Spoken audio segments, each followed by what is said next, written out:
Assalamualaikum warahmatullahi wabarakatuh. Alhamdulillah rabbil alamin. Salatu wassalamu ala Muhammadin wa ala alihi washabihi ajmain. Amma ba'du. Yang kami hormati Bapak Dr. M. Arfan Muammar MPDI selaku dosen pembimbing kami di studi metodologi studi Islam yang saya hormati, serta teman-teman seperjuangan yang saya hormati pula. Perkenankan dalam sesi ini kami akan menyampaikan gambaran Islam kosmopolitan yang mana kami ambil dari seorang pemikir dari Turki bernama Fethullah Gulen.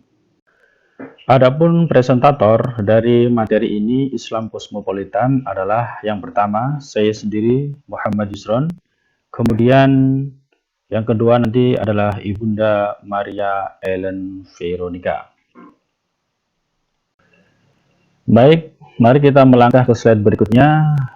Bahwasanya pada sesi ini kita nanti akan mengupas 3 tema berkaitan dengan Islam kosmopolitan. Tema yang pertama yaitu tentang problematika Islam sebagai way of life dalam modernitas.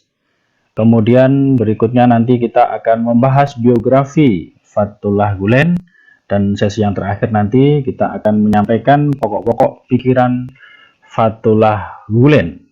Oke, kita lanjutkan slide berikutnya. Bahwasanya problematika Islam di tengah modernitas ini diawali sekitar tahun 1980-an.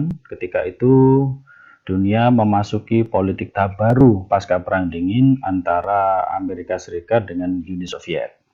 Nah, hal ini sangat mengemuka ketika muncul sebuah buku dari karangan Yoshihiro Francis Fukuyama dengan judul The End of History yang menyatakan bahwasanya demokrasi liberal Barat sebagai bentuk akhir dari evolusi sosial, kultural, dan pemerintah di dunia. Dan tentunya terjerembabnya nation state dalam tarikan tribalisme dan globalisme. Karena itu, di sekitar tahun 93, ada juga sebuah artikel dari Samuel P. Huntington dengan judul The Clash of Civilization di Foreign Affairs Journal, bahwasanya dalam artikelnya ia memprediksi akan terjadi konflik di level makro antara negara-negara dari peradaban yang berbeda dalam mengontrol institusi internasional, ekonomi global, dan kekuatan militer. Nah, artikel ini sering dijustifikasi dengan kebenarannya bahwasanya di tanggal 11 September 2001 dengan meledaknya World Trade Center di New York, yang mana dikala itu menyebutkan bahwasanya Islam adalah ancaman yang serius bagi peradaban bangsa Barat. Konsep ini berasumsi bahwa setelah runtuhnya Uni Soviet, maka Islam menjadi rivalitas terbesar bagi bangsa Barat. Antara blok Barat dan Islam masing-masing memainkan peran yang besar dalam mempengaruhi paradigma masyarakat dunia.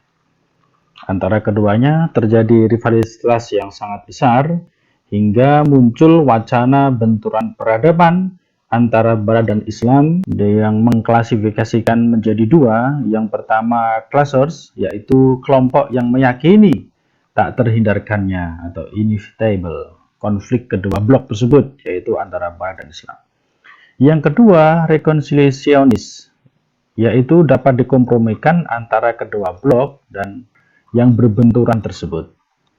Karena itu, untuk mengurangi ketegangan di antara dua blok tersebut, konflik bahkan peperangan yang akan muncul, maka diperlukan dialog antar agama, sebagaimana yang diungkapkan oleh Pendeta Paus Benedictus, bahwasanya dialog antar agama, antar budaya, antara Kristen dan Muslim tidak dapat direduksi menjadi ekstra opsional. Hal ini tentunya pada hakikatnya merupakan kebutuhan vital di mana masa depan kita semua sebagai umat manusia yang sangat tergantung Di tengah kecemasan bangsa Barat terhadap Islam, maka muncul stereotip Islam bahwasanya Islam itu sebagai agama yang menakutkan, yang memiliki karakter keras, radikal, tertutup, dan pemahaman pluralitas. Inilah tentunya yang mendorong Fethullah Gulen bahwasanya Islam bukanlah sumber masalah, melainkan hadir sebagai problem solver atau jalan keluar. Gulen berusaha mengkonstruksi Islam hadir sebagai way of life. Islam mampu memberikan kontribusi di tengah arus modernitas. Fethullah Gulen hadir dengan corak pemikiran keislaman yang khas, paradigma pengetahuannya yang sangat kosmopolit dan terbuka, mampu merekonstruksi dengan menghadirkan interpretasi terhadap wajah Islam yang etik keagamaan dengan tujuan Islam mampu menjadi survive menjawab segala akibat dari modernisme dan globalisasi. Fethullah Gulen lebih pada pendekatan keislaman yang modern. Tentunya hal ini dipengaruhi oleh kondisi Islam di Turki kala itu yang dipelopori oleh Said Nursi pada tahun 1877 hingga 1961 dengan gerakannya Nur, yaitu Nurcu dalam karyanya Risale-i Nur atau surat-surat tentang Nur sejak 1950-an. Berikutnya kita akan membahas kaitannya dengan riwayat hidup M. Fethullah Gulen. Teman-teman yang dirahmati Allah, Muhammad Fethullah Gulen lahir di Korucuk, Provinsi Erzurum, daerah Turki Utara pada tanggal 27 April 1941. Kala itu lahir bersamaan dengan sebuah peristiwa, yaitu kekalahan Bani Utsmaniyah dalam Perang Dunia Pertama. Lalu pada kala itu Mustafa Kemal Atatürk mengubah Turki menjadi sebuah republik modern yang kita kenal dengan Turki modern. Mempercepat usaha ini, Atatürk mengadakan beberapa revolusi, yaitu dengan membubarkan kesultanan, memproklamasikan berdirinya Republik Turki, menghapus kekhalifahan, membubarkan Kementerian Agama, menutup sekolah agama dan pengadilan agama kala itu, dan tentunya memberangus perkumpulan-perkumpulan sufi dan membongkar kuburan para wali, dan tentunya juga menerapkan hukum sipil menggantikan hukum syariat. Gulen tentunya pada masa hidupnya dia dipengaruhi oleh 3 orang penting dalam hidupnya, yaitu kakek, ayah, dan ibunya. Ia belajar agama di bawah bimbingan Muhammad Lutfi, lalu belajar bahasa Arab dari Sadi Effendi, dan belajar Al-Quran dari Khori Haji Sidki Effendi. Pada umur 7 tahun, ia menjadi seorang penghafal Al-Quran. Ia juga belajar hadis dengan mempelajari kitab Kutubus Sittah, bahkan ia mempelajari teori-teori sosial modern dan sains fisika, dan tentunya karya-karya filosof klasik seperti Aristoteles, Marcus, Descartes, Kant, Camus, dan Sartre. Gulen dipandang mengajarkan Islam Sunni Hanafi yang moderat, mirip dengan pengajarannya Said Nursi. Gulen tentunya mengutuk terorisme, bahkan Gulen mendukung dialog lintas agama untuk keluar dari problematika kala itu. Dan tentunya di Turki, ia dianggap masih sebagai sosok yang konservatif dan taat agama. Pengaruhnya di luar Turki tentunya sangat besar, yang mana itu ditandai dengan beberapa karya-karya Fethullah Gulen yang diubah ke dalam bahasa Inggris, Arab, Rusia, Jerman, Spanyol, dan bahasa-bahasa lain. Satu titik penting dalam hidup Gulen adalah pertemuannya dengan salah seorang murid Said Nursi. Gulen sangat terinspirasi oleh kehidupan spiritual Nursi dan semangatnya melayani umat. Kelak ia menerapkan ajaran Nursi itu dalam prinsip Hizmet. Keberhasilan dan kesuksesan terbesar Gulen adalah mendidik generasi muda dalam ilmu-ilmu sains dan agama, sehingga mampu mengentaskan mereka dari kejahiliahan, kebodohan, dan membentengi mereka dari penyakit-penyakit spiritual. Ia menjadi inspirasi bagi jutaan orang. Pemujanya dapat kita dapati di lebih dari 100 negara di dunia. Mereka ingin mendirikan ratusan institusi pendidikan. Sebagai sarjana menyebutnya sebagai The Fethullah Gulen Movement atau Gerakan Fethullah Gulen. Sedangkan para pegiat gerakan ini menyebutnya sebagai Hizmet. Dalam bahasa Turki, Hizmet diartikan dari kata khidmah yang berarti pelayanan. Selanjutnya, presentasi akan dilanjutkan oleh Ibunda kita, Ibu Maria Ellen Veronica. Kepada beliau, kami persilahkan. Assalamualaikum warahmatullahi wabarakatuh. Saya Maria Ellen Veronica akan melanjutkan tentang pemikiran Fethullah Gulen. Bahwasanya pemikiran Fethullah Gulen untuk menciptakan Islam kosmopolitan, Gulen bersama mega proyek intelektualnya yaitu Interfaith Dialogue mengajukan tawaran bagi segudang persoalan hubungan antar agama, antar budaya, dan antar peradaban. Adapun pemikiran Fethullah Gulen kami kemas dalam 4 klasifikasi, yaitu pertama adalah Interfaith Dialogue, yang kedua tentang Islam dan demokrasi, yang ketiga tentang nilai-nilai idealisme Islam, dan yang terakhir adalah konsep pendidikan dari Fethullah Gulen.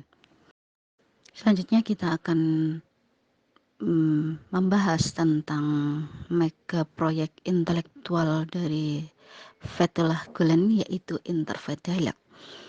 Setelah penyerangan kepada gedung kembar WTC di New York pada tanggal 11 November 2001, Gulen yang memang dikenal atas sikapnya yang konsisten dalam menanggapi kekerasan dan teror atas nama agama, yang mendorong Gulen untuk aktif dalam menyuarakan dialog antar budaya dan agama secara aktif. Gulen dikenal sebagai pembawa atmosfer positif di Turki khususnya.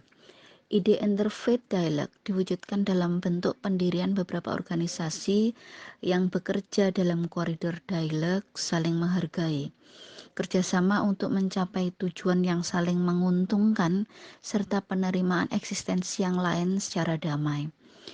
Ini dibuktikan oleh Gulen dengan menerima undangan dari Robi Yahudi Sephardic dari Israel dan pertemuan Gulen dengan Paus Yohanes Paulus II. Gulen lantang menyuarakan akan kelahiran dinamika spiritual yang akan merevitalisasi nilai-nilai moral yang membeku, dengan toleransi yang saling memahami serta kerjasama internasional melalui dialog budaya yang akan membawa budaya peradaban yang inklusif. Untuk yang kedua adalah masuk dalam konsep Islam dan demokrasi Fethullah Gulen. Gulen menolak ide menjadikan agama sebagai ideologi politik. Gulen sangat mendorong seluruh warga di dunia untuk menggunakan hak politiknya di negaranya masing-masing. Dia tetap mendukung sistem demokrasi sebagai sistem yang masuk akal, yang masih masuk akal pada zaman ini. Gulen sering mengkomparasikan konsep Islam dengan demokrasi. Bahwasanya menurut Gulen demokrasi adalah konsep yang terus dinamis, yang terus berkembang dan sangat bergantung pada perubahan ruang dan waktu di mana demokrasi itu ditetapkan atau demokrasi itu sedang diberlakukan. Sedangkan menurut Gulen agama adalah konsep yang utuh, konsep yang final bagi berkaitan dengan keyakinan, dengan peribadatan maupun dengan moral. Maka aspek-aspek universalitas agama itulah yang harus dibandingkan dengan demokrasi. Untuk Islam, bahwasanya Islam itu adalah agama yang sangat inklusif. Gulen Selanjutnya juga menjelaskan tentang Islam dan pemerintahan dengan mencontohkan pemerintahan pada zaman Khulafaur Rasyidin yang sangat-sangat demokratis dalam membangun sistem demokrasinya. Dan pasca tersebut ketika mereka jatuh dan terjebak dalam sistem kesultanan. Gulen pada kesempatan hari ini juga mengkritik baik di dunia Arab dan Iran. Gulen meyakini bahwa kedua negara itu sedang mempraktekkan Islam dalam bentuk yang kaku, di mana sistem pemerintahan mereka tidak sesuai dengan kondisi modern, yang sangat menutup diri pada interfaith dan universal dialogue. Ia melihat bahwa Arab kontemporer dan pemimpin spiritual Iran telah gagal membawa dunia muslim pada kesejahteraan. Selanjutnya adalah konsep nilai-nilai idealisme Islam dan diskursus humanisme Fethullah Gulen. Ada 5 tema utama yang kami jadikan topik inti pembicaraan. Yang pertama adalah nilai hakiki manusia dan martabat moral. Sepertinya Gulen sangat terpengaruh oleh Kant yang lebih memusatkan pada 3 konsep, yaitu kehendak will, kedua adalah alasan reason, dan yang ketiga adalah tugas atau duty. Manusia adalah makhluk superior dibandingkan dengan malaikat dan hewan, karena kapasitas manusia sebagai saksi dan sebagai interpreter dari jagat raya. Sebagai manusia yang merupakan cermin dari aspek-aspek Tuhan dan reflektor dari kitab suci jagat raya. Tanpa manusia, jagat raya ini tidak dikenal atau tidak seseorang pun akan mengetahui. Jadi sah-sah saja untuk mengatakan bahwa nilai hakiki martabat dan moral manusia, entah itu didefinisikan oleh para pemikir barat atau oleh umat Islam sendiri dari menerjemahkan Al-Quran, atau dari definisi kelompok lain yang mereka ambil dari tradisi-tradisi mereka. Jadi nilai tersebut adalah sesuatu yang penting dalam kehidupan manusia di dunia pada saat ini. Untuk yang kedua adalah nilai kebebasan. Gulen sepertinya juga terpengaruh oleh John Stuart Mill. Bahasanya Gulen mengatakan seseorang yang menganggap kebebasan sebagai kebebasan absolut akan membingungkan makna. Kebebasan manusia tidak sama dengan kebebasan binatang, karena binatang terlepas dari pertanyaan-pertanyaan moral. Kebebasan sejati menunjukkan bahwa ia adalah manusia, karena kebebasan tersebut memotivasi dan menggerakkan kesadaran serta menghilangkan virus dalam jiwa manusia itu sendiri. Stuart Mill dan Gulen bersepakat untuk mengejar kebebasan dalam konteks individualitas, spiritualitas, emosi, dan etika. Selanjutnya, nilai idealisme ketiga dari Gulen adalah manusia ideal. Gulen beserta kedua tokoh yaitu Confucius dan Plato, ketika mereka bertiga berbicara tentang manusia ideal, selalu merujuk kepada sesuatu yang ideal. Selanjutnya, nilai keempat adalah nilai pendidikan. Bagi Gulen, tidak ada jalan lain untuk membentuk masyarakat jika masyarakat itu disebut sebagaimana tidak ada jalan lain, yaitu Islam. Umat manusia di dalam dirinya memiliki kapasitas untuk mencapai kesempurnaan sebagai manusia. Dan seorang yang mampu untuk menginternalisasikan kesempurnaan tersebut di dalam dirinya untuk mempengaruhi masyarakat sebagai seorang pemimpin, sebagai seorang konsultan atau tokoh-tokoh di masyarakat. Selanjutnya adalah nilai tanggung jawab. Gulen mendefinisikan tanggung jawab dengan istilah kesadaran akan tanggung jawab. Gulen menjelaskan bahwasanya mekanisme kehendak manusia merupakan mekanisme yang menentukan realitas baik di dunia maupun di akhirat kelak. Konsep pendidikan Fethullah Gulen. Hanya pendidikan yang bisa mengintegrasikan kaum muslim ke dunia modern. Usaha-usaha yang dilakukan adalah menunjukkan masyarakat jalan-jalan yang benar dan tepat, berupa elemen-elemen tradisi sufi. Sikap disiplin dari masyarakatnya adalah bukan dengan cara tradisional, namun dengan cara yang modern. Gerakan filantropi dari program atau konsep pendidikan Gulen adalah dengan mendirikan 200 sekolah di seluruh dunia dengan mengedepankan dan mengeratkan dialog Islam dan Barat. Pendidikan bagi Gulen adalah cara yang paling baik dan penting dalam menyebarkan keselarasan, keseimbangan, disiplin, serta tatanan hidup individu serta sosial. Gulen memandang sains adalah cara yang tepat mendialogkan dengan agama karena keduanya saling melengkapi, sehingga dari sains dan perkembangan teknologi itu sendiri untuk kemajuan kemanusiaan. Proyek-proyek yang lain yang didorong oleh Fethullah Gulen adalah antara lain Organisasi Bantuan Kemanusiaan Kim Seyokmu, organisasi pengembangan berkelanjutan, media massa, asosiasi profesi, serta institusi kesehatan seperti klinik dan rumah sakit. Untuk penutup, kosmopolitanisme itu bukan menampakkan diri dalam unsur dominan yang menakjubkan, yaitu kehidupan beragama yang eklektik selama berabad-abad. Kalau ditelusuri dengan cermat, perdebatan sengit di bidang teologi dan hukum agama selama 4 abad pertama sejarah Islam akan tampak sangat jelas betapa beragamnya pandangan yang dianut oleh kaum muslim pada waktu itu juga. Model pendidikan Gulen mengintegrasikan antara hati dan pikiran yang mewakili martabat manusia sebagaimana tercermin dalam konsep moral, kebajikan, cinta, keadilan, serta kebaikan. Model pendidikan seperti inilah yang layak diapresiasi masyarakat Muslim di Indonesia khususnya dan dunia pada umumnya. Demikian yang bisa saya sampaikan atas nama Maria Ellen Veronica serta Muhammad Yusron.